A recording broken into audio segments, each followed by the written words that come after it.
আসসালামু আলাইকুম রহমতুল্লাহি ওবরকাতুহু। সম্মানিত দর্শক, বিএনপির একটি নির্বাচনী ওয়াদা ছিল। তারা সারা দেশে ৫০ কোটি না কত কোটি গাছ রোপণ করবেন। তারপর ২০,০০০ কিলোমিটার খাল খনন করবে এবং ৫০ লাখ ফ্যামিলি কার্ড বিতরণ করবে দরিদ্র জনগোষ্ঠীর মধ্যে, এবং যারা প্রতি মাসে সরকার থেকে ২৫০০ টাকা করে ভাতা পাবে। তো নতুন সরকার ক্ষমতা আসার পর তোড়জোড় করে প্রাণত চেষ্টা করা হচ্ছে এই ফ্যামিলি কার্ড, খাল কাটা কর্মসূচি এই দুটোকে এগিয়ে আনার জন্য। ফ্যামিলি কার্ডটি এটি মূলত শেখ হাসিনা জমানাতে এটি চালু হয়েছিল। এখন সেই আগের কার্ডগুলো বহাল থাকবে কি থাকবে না এটা একটা প্রশ্ন। আর বিএনপি সরকার যে ফ্যামিলি কার্ড ৫০ লাখ লোককে দেবে, তারা কারা? বর্তমানে যারা সুযোগ সুবিধা পাচ্ছেন তারা, অথবা নতুন করে যারা এই কার্ড পাবেন তারা কি বিএনপি নেতাকর্মী কিনা, এ সকল নিয়ে প্রশ্ন উঠছে। যদি তাই হয়ে থাকে তাহলে আমি জানি না যে আসলে আওয়ামী লীগ জমানাতে কত কার্ড বিতরণ করা হয়েছিল। বিএনপি বলছে ৫০ লাখ, আওয়ামী লীগ জমানাতে এটা ছিল ১ কোটি। একথা পিনাকি বলেছে, আমি বলিনি, আমি জানি না। তো সেক্ষেত্রে আগের কার্ড যদি বন্ধ করা হয় তাহলে ১ কোটির পরিবর্তে ৫০ লাখ লোককে দেওয়া হবে। এটা একটা ঝামেলা। আর দ্বিতীয়ত হলো, যদি আগের কার্ডগুলো বহাল রাখা হয় দরিদ্র মানুষের, তার উপর যদি আবার ৫০ লাখ লোককে নতুন করে ফ্যামিলি কার্ড দেওয়া হয়, এটি রাষ্ট্রের উপর একটা বিরাট চাপ সৃষ্টি করবে।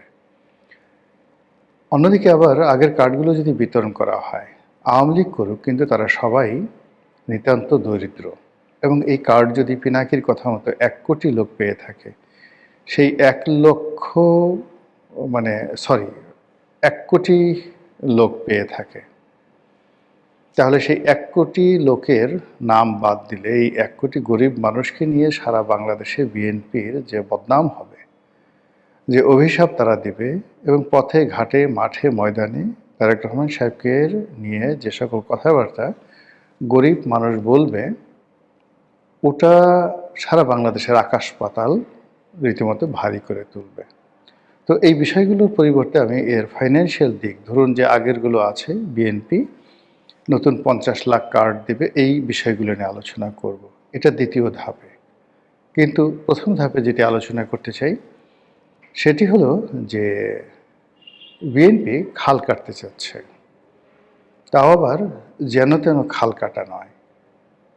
২০,০০০ কিলোমিটার খাল খনন করা হবে, ভালো কথা। এখন এই খাল খনন করার বাস্তবতা কি, মানে এটার বাস্তবতা কি? শহীদ প্রেসিডেন্ট জিয়াউর রহমান খাল কেটেছিলেন। ওই সময়ের প্রেক্ষাপট আর বর্তমান সময়ের প্রেক্ষাপট ভিন্নতর। সেই খাল কাটায় মানুষদেরকে সম্পৃক্ত করেছিলেন, এবং হতদরিদ্র মানুষ সেখানে ঝাঁপিয়ে পড়েছিল। এবং বলতে গেলে বেশিরভাগ এই খনন কর্মসূচি স্বেচ্ছাশ্রমের ভিত্তিতে হয়েছিল। কিন্তু এতে করে দেশের বা রাষ্ট্রের কতটুক লাভ হয়েছে এটা নিয়ে যথেষ্ট বিতর্ক রয়েছে। জিয়াউর রহমানের জমানাতে যে খালগুলো খনন করা হয়েছে, একটি খাল সচল আছে এবং একটি খালে পানি আছে, এরকম কোনো নজির নেই। বরং অতি উৎসাহী কিছু লোক ফসলি জমিতে খাল কাটতে গিয়ে সেখানে যে ডোবা নালার সৃষ্টি করছে, কচুরি পানাতে ভরে গেছে, সাপ বিচ্ছু ব্যাঙ এগুলোতে ভরে যাওয়ার পাশাপাশি যে সকল এলাকায় নগরায়ন হয়েছে সেখানে রীতিমতো মশার উপদ্রবে মানুষ অস্থির। এখন সেই যে শহীদ প্রেসিডেন্ট জিয়াউর রহমানের খাল কাটা কর্মসূচি, এটা আবার নতুন করে শুরু হচ্ছে।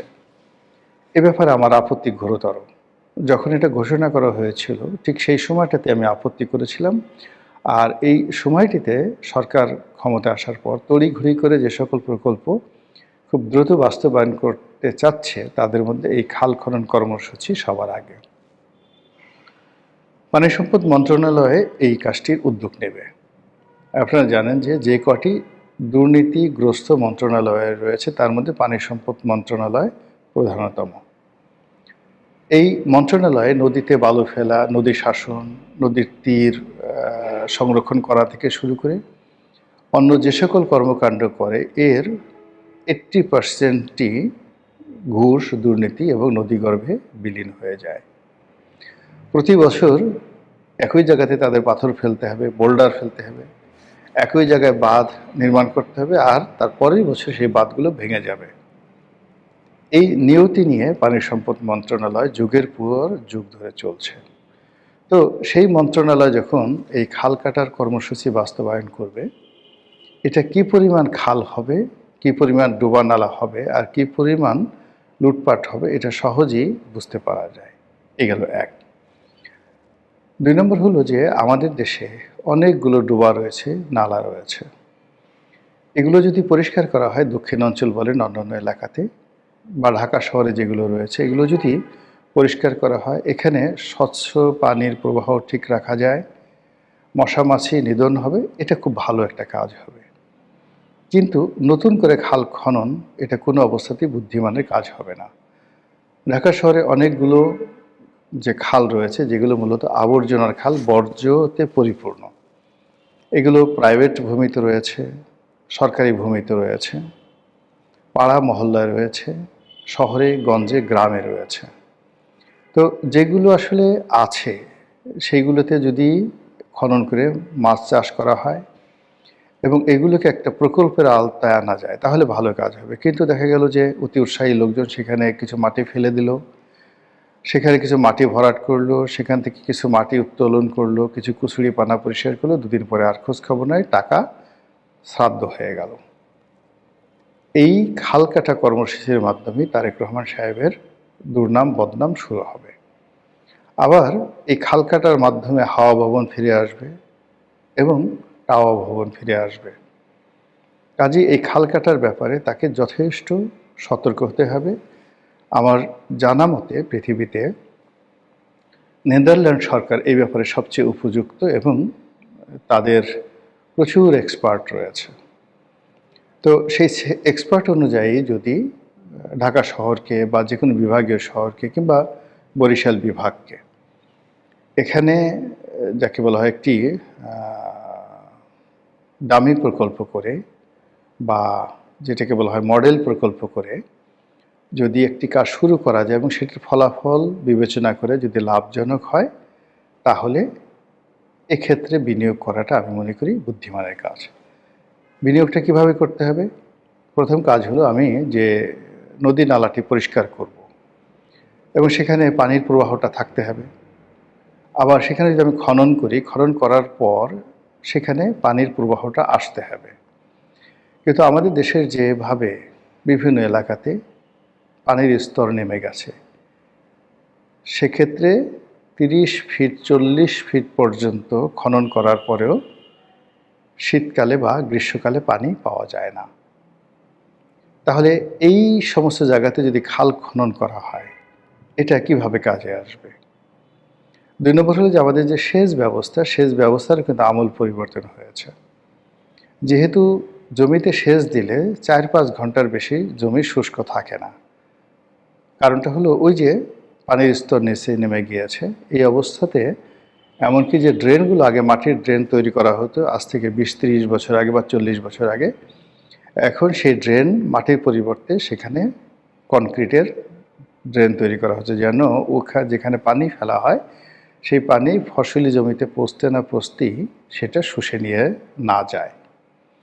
তো এই যখন অবস্থা তখন 20 ফিট 30 ফিট 40 ফিট চওড়া যে খালগুলো খনন করা হবে এগুলোর মাটি কোথায় যাবে, আবার কয়দিন পরে ভরাট হবে এবং এগুলো কোনো কাজে আসবে না। এবং এই খাল কাটার মাধ্যমে বিএনপি রাজনীতিতে, বিএনপির জনপ্রিয়তাতে নিত্য নতুন কুমির এসে 12টা বাজিয়ে দেবে।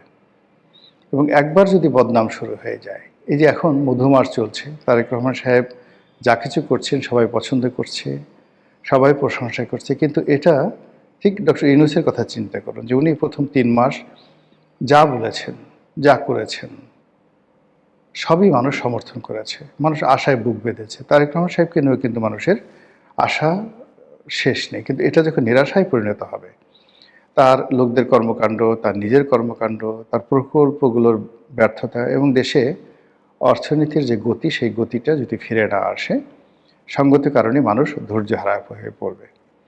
এবং যখন শেখ হাসিনার মতো 15 বছরের একটি কন্টিনিউয়াস শাসন চলে গেছে, এরপর আবার 17 মাস ডক্টর মোহাম্মদ ইউনূস যে শাসন করেছেন, তাকেও যেতে হয়েছে। ফলে আগামী একটি বছর নয়, 3-4 মাসও কিন্তু তারেক রহমান সাহেবের জন্য রীতিমতো অ্যাসিড টেস্ট। সারা দেশের মানুষের মধ্যে হতাশা, ক্ষোভ, ক্রোধ দগদগিয়ে যাকে বলা হয় ফুটছে। টপ টপ করে চোখের পানি পড়ছে, কারো অভাবে, কারো ক্রোধে, কারো রাগে।